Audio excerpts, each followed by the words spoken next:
টানা সপ্তম রাতের মতো যুক্তরাষ্ট্র ও ইরানের মধ্যে প্রাণঘাতী পাল্টা হামলার ঘটনা ঘটেছে।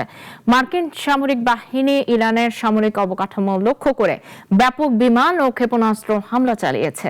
এই হামলায় কমপক্ষে ৩ জন নিহত এবং ৮ জন আহত হয়েছেন।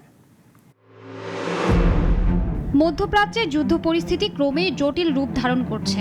গত রাতে আবারও ইরানের বিভিন্ন স্থাপনায় হামলা চালিয়েছে যুক্তরাষ্ট্র। ইরানি ও আন্তর্জাতিক বিভিন্ন সূত্রের তথ্য অনুযায়ী হামলার লক্ষ্যবস্তু ছিল দক্ষিণাঞ্চলের জাস্ক, সিরিক, বুশেহর ও বন্দর আব্বাস শহর। এছাড়া কেশমদ্বীপ, দক্ষিণ পশ্চিমাঞ্চলের আহভাজ এবং মধ্যাঞ্চলের ইয়াজাদ শহরেও বিস্ফোরণের খবর পাওয়া যায়।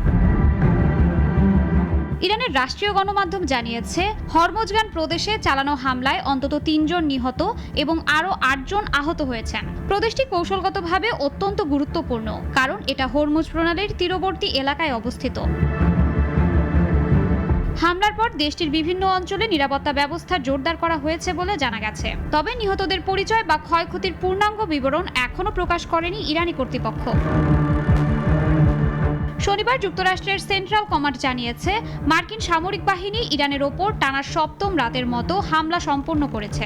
এই হামলায় যুদ্ধবিমান, ড্রোন এবং যুদ্ধজাহাজ ব্যবহার করা হয়। সেন্টকম জানিয়েছে, ইরানের নজরদারি কেন্দ্র, সামরিক লজিস্টিক অবকাঠামো, ভূগর্ভস্থ অস্ত্রাগার এবং সামুদ্রিক সক্ষমতা ধ্বংস করতে এসব হামলা চালানো হয়।